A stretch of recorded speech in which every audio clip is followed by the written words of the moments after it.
Assalamualaikum warahmatullahi wabarakatuh. Di sini saya akan menjelaskan tentang sistem dan produser, prinsip ijarah, rukun ijarah, syarat ijarah, jenis isyarat, dan pembatalan ijarah, landasan ijarah, skema pembiayaan ijarah. Oke, pertama-tama saya akan menjelaskan al-ijarah. Dari kata al-ajru itu artinya adalah bawahnya adalah al-iwada yang artinya dalam bahasa Indonesia itu ialah ganti atau upah atau pengganti. Nah, secara etimologi ijarah bermakna menjual manfaat, atau ulama Hanafiyah berpendapat ijarah adalah akad atau suatu kemanfaatan dengan pengganti. Nah, sedangkan ulama Syafi'ah pendapat bahwa ijarah adalah akad atau suatu manfaatan yang mengundang bermaksud tertentu atau mubah, serta kayak menerima sebagai pengganti atau kebolehan dengan pengganti tertentu. Oke, untuk selanjutnya adalah secara terminologis ijarah adalah transaksi atau suatu manfaat yang mubah berupa barang tertentu. Barang itu atas dijelaskan sifatnya, kan ada beberapa sifat tuh, dalam tanggungan atau waktu tertentu, atau transaksi atau suatu pekerjaan yang diketahui dengan upah kerja yang atau dengan UMK itu. Nah, untuk selanjutnya adalah ijarah berasal dari bahasa Arab yang memiliki makna itu adalah imbalan atau upah atau sewa jasa. Nah, istilah ijarah pada umumnya adalah pemindahan atau hak guna suatu barang untuk suatu kayak pembayaran kayak apa gitu, pindah suatu sewa menyewa atau tanpa diikuti pemindahan kepemilikan atas barang seumpama kayak saya mau pergi ke Tawangmangu atau ke Bogor atau kemana, kayak sewa menyewa. Sebenarnya saya tuh menyewa mobil dari seseorang, tapi saya cuma menyewa, tidak membalik kayak atas namakan mobilnya si dia itu ganti nama saya, itu bukan. Nah, itu namanya adalah ijarah. Nah, baik proses manapun imbalan atau imbalan dari transaksi ijarah ini adalah sendiri berdasarkan dari hasil kesepakatan antara dua pihak, seperti yang saya jelaskan tadi. Supaya saya menyewa mobil itu berarti kan dua pihak, antara saya dan antara si penyewa mobil tadi. Nah, bukan hanya itu saja, tujuan dari penyewaan barang atau aset tersebut haruslah jelas dan diketahui sebelumnya, kayak diketahui antara saya dan yang menyewakan tadi. Akad ijarah berfokus kepada manfaat barang dan tidak boleh dilakukan atas suatu benda. Misalkan saja apabila ada seekor sapi yang diijarahkan untuk diambil susunya, kayak disewakan diambil susunya, itu tidak boleh. Nah, hal ini tidak diperbolehkan karena susu dapat menjadi benda yang dapat diperjualbelikan.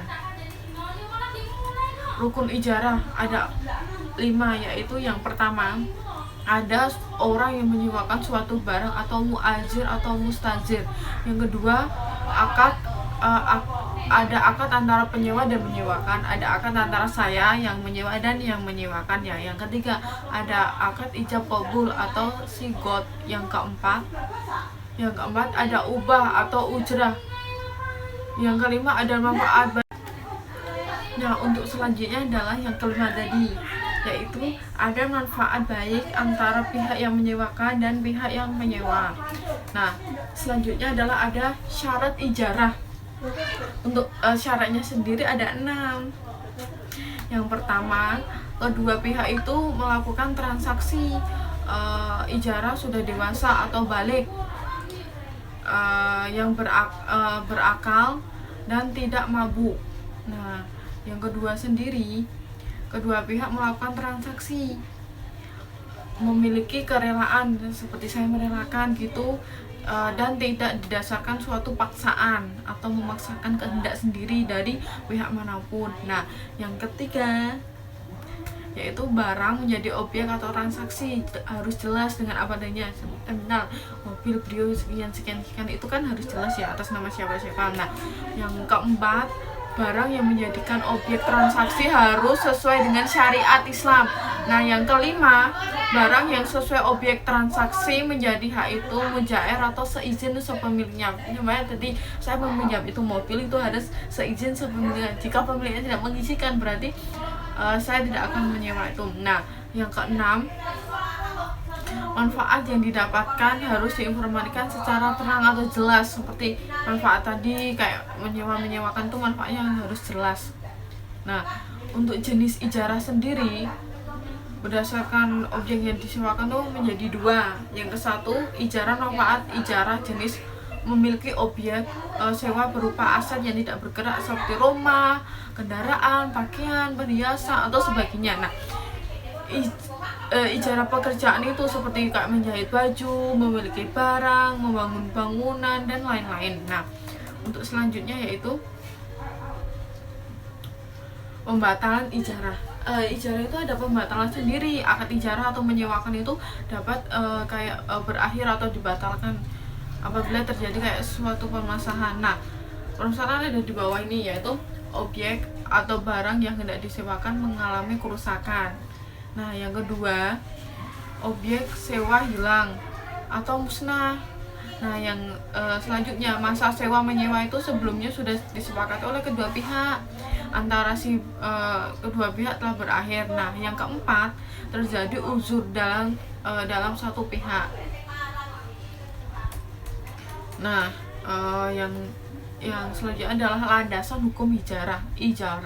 Landasan hukum dari transaksi ijarah sendiri berasal dari Quran, ayat At-Talaq halaman 65 ayat 6. Nah, yang berbunyi, tempatkanlah mereka para istri di mana kamu bertempat tinggal menurut kemampuan, dan janganlah kamu menyusahkan mereka untuk menyempitkan hati mereka. Dan jika mereka istri-istri yang sudah talak itu sedang hamil, maka berikanlah kepada mereka nafkah sehingga mereka bersalin, kemudian mereka menyusunkan anak-anakmu untukmu, maka berikanlah mereka seupah dan musyawarahkan antara kamu segalanya dengan baik. Dan jika kamu menemui kesulitan, maka perempuan lain boleh menyusukan anak itu untuknya. Dan salah satu dari kedua wanita itu berkata, ya bapakku, ambillah ia sebagai orang yang bekerja pada kita, karena sesungguhnya orang yang paling baik yang kamu ambil untuk pekerjaan ialah orang yang kuat lagi dan dapat dipercaya. Sesungguhnya aku bermaksud menikahi kamu dengan salah seorang kedua anakku di atas dasar bahwa kamu bekerja denganku 8 tahun. Jika kamu cukuplah 10 tahun, maka dari itu. Nah, selanjutnya adalah sistem dan produser, prinsip code, syarat dan nukur code, ketentuan umum code, sumber data code, fungsi code, dan lain-lain semacamnya. Nah, oke, saya akan menjelaskan. Nah, code sendiri adalah akad pinjaman yang wajib dikembalikan dengan jumlah yang sama pada waktu yang disepakati. Misal pinjamnya 500, jadi dikembalikannya harus juga 500. Nah, pinjaman ini diberikan oleh seseorang atau lembaga keuangan syariah pada orang lain, kemudian digunakan untuk kebutuhan. Misal kayak saya meminjam di BMT, habis itu buat kebutuhan saya. Nah, kebutuhan yang mendesak, pembayaran bisa dilakukan dengan diangsur semisal seminggu 50 atau sebulan 200, kan tergantung kitanya semampunya kita. Nah, menurut Bank Indonesia, code adalah pinjaman antara dana tanpa imbalan dengan kewajiban si peminjam memberikan pokok pinjaman secara sekaligus atau cicilan dalam jangka waktu yang tertentu. Nah, qard berlaku tanpa imbalan karena meminjamkan uang dengan imbalan atau adalah riba. Nah, oke. Riba qard tidak boleh dilakukan karena akad qard dalam Islam bertujuan untuk untuk tolong menolong, bukan mengambil keuntungan. Nah, pada dasarnya pinjaman diisyaratkan oleh peminjam, pemberi utang atau mendapatkan kelebihan dari si pemutang. Nah, untuk syarat dan nukut qard sendiri adalah ada 5. Yang pertama adalah si peminjam atau mutarik. Pihak peminjam harus seorang alia atau mu'alah yang harus udah balik, berakal sehat dan tidak mengatur hartanya untuk diri sendiri. Nah, selanjutnya adalah si peminjam itu adalah mukrik. Pihak pemberi atau peminjam haruslah seorang alia baru atau layak bersosial, kayak mampulah dengan artian berkecepatan dalam menggunakan hartanya secara mutlak dengan menurut pandangan syariat Islam. Dalam qard, seorang muring meminjam dananya tanpa paksaan dari pihak lain, cuma kayak saya meminjamkan dana saya tanpa harus dipaksakan dari pihak untuk kayak mengocok-ngocoki saya, pinjamlah ini gitu. Nah, untuk yang ketiga, dalam perbankan syariah, qard dijalankan sebagai fungsi sosial bank. Dananya bisa berasal dari kayak seperti zakat, infak, sedekah dari siapapun itu, atau sebagainya, keuntungan bank. Nah, yang untuk selanjutnya yang keempat, barang atau utang mu'akud alai, barang yang digunakan sebagai objek dalam qard itu harus dapat diakad salam. Nah, yang kelima yaitu ijab qabul atau sigot. Ucapan dalam ijab qabul harus dilakukan dengan jelas, seperti kayak seorang gitu, saya terima nikahnya siapa. Nah, kayak gitu harus jelas dan lantang. Nah, untuk selanjutnya adalah dalam perbankan syariah, akad qard memiliki beberapa syarat, yaitu yang pertama, bank atau pihak yang menyediakan pembiayaan uang. Nah, yang kedua adalah nasabah, pihak yang mengumpulkan uang tersebut dari bank. Nah, yang ketiga sendiri, proyeksi atau gambaran usaha, penjelasan mengenai tujuan terjadinya ikatan al-qard atau akad qard.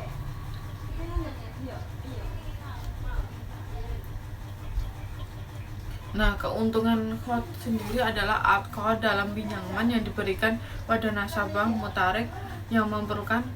Yang kedua adalah nasabah al-qard wajib mengembalikan jumlah pokok yang diterima. Yang selanjutnya, biaya administrasi dibebankan kepada si nasabah. Nah, selanjutnya LKS dapat meminta jaminan kepada nasabahnya bila dipandangi perlu.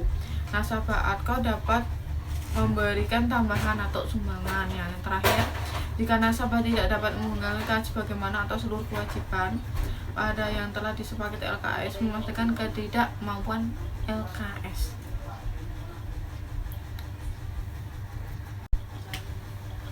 Nah, yang terakhir adalah sistem dan produser prinsip dari wadiah.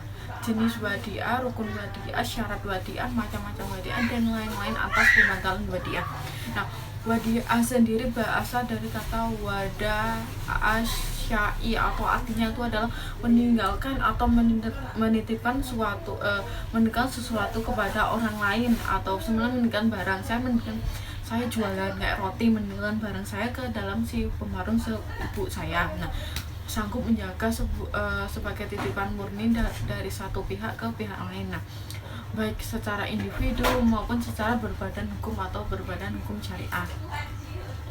Nah, yang harus dijaga dan dikembalikan kapan saja si penitip menghendaknya dalam ekonomi syariah, wadi adalah titipan nasabah yang harus dijaga atau yang dikembalikan setiap saat atau sewaktu-waktu yang bersangkutan menghendaki. Nah, untuk jenis-jenis wadiah yaitu adalah satu, wadiah yat amanah.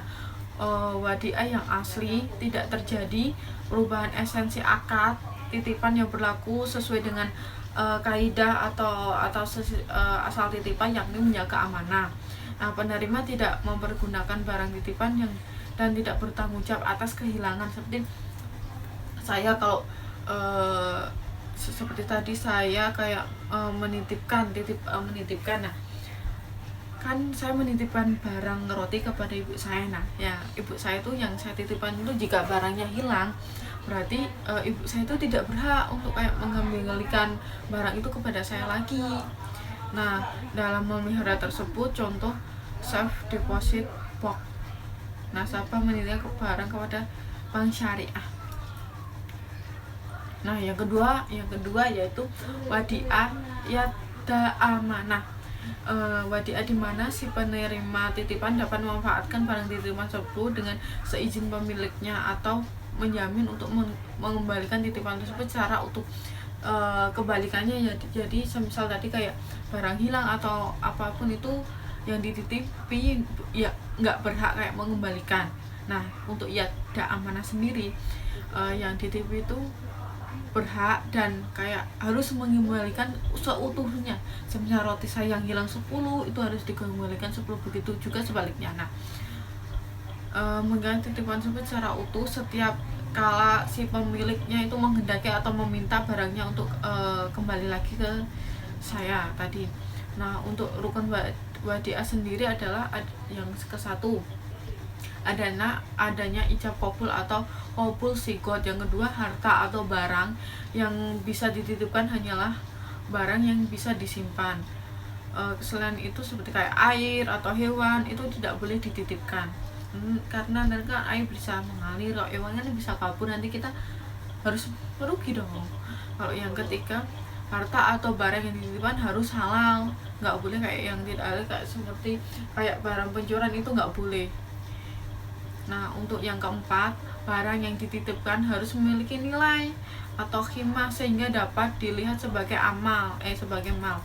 Yang kelima, untuk melakukan wadiah harus ada orang yang menitipkan barang yang dititipkan itu, seperti kayak menitipkan saya tadi, menitipkan roti kepada ibu saya itu. Nah, selanjutnya untuk syarat waidah sendiri, yang ke-1, baik orang yang menitipkan atau dititipkan duanya harus berakal. Yang kedua, kedua belah pihak harus telah balik. Kalau belum balik tidak boleh ya guys. Nah, untuk yang terakhir, yang ketiga, harta atau barang yang dititipkan itu harus diberikan secara fisik atau nyata gitu.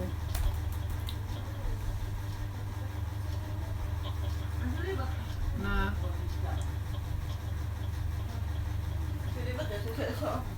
faktor batalnya akad waidah adalah meninggalkan orang yang menitipkan barang atau dititipkan. Yang kedua, adanya pengambilan barang dari yang dititipkan baik dari permintaan yang dititipkan maupun tidak. Nah, yang ketiga, apabila satu pihak berada di kondisi koma berkepanjangan, nah itu boleh hilang atau hilang akal. Nah, yang keempat, terjadinya haji atau legal itu. Nah, yang kelima, apabila terjadi pemindahan kepemilikan, yaitu pihak yang dititipi hak memiliki barang kepada pihak secara dijual atau diberikan. Nah, yang terakhir adalah landasan hukum wadiah. Landasan hukum dari transaksi wadiah sendiri berasal dari Quran surat Al-Baqarah ayat 23 yang berbunyi, akan tetapi jika sebagian kamu mempercayai sebagian orang lain, maka hendaklah yang dipercayai itu menunainya amanatnya atau hutangnya. Hendaklah kita bertakwa kepada Allah Tuhannya. Dan Quran surat An-Nisa ayat 58 yang memiliki artinya, sesungguhnya Allah menyuruh kamu menyampaikan amanat kepada yang berhak menerimanya, dan menyuruh kamu apabila menetapkan hukumnya di antara manusia supaya kamu menetapkan dengan adil. Oke, itu saja yang dapat saya jelaskan. Apabila ada salah kata itu walau sedikit padanya. Wassalamualaikum warahmatullahi wabarakatuh.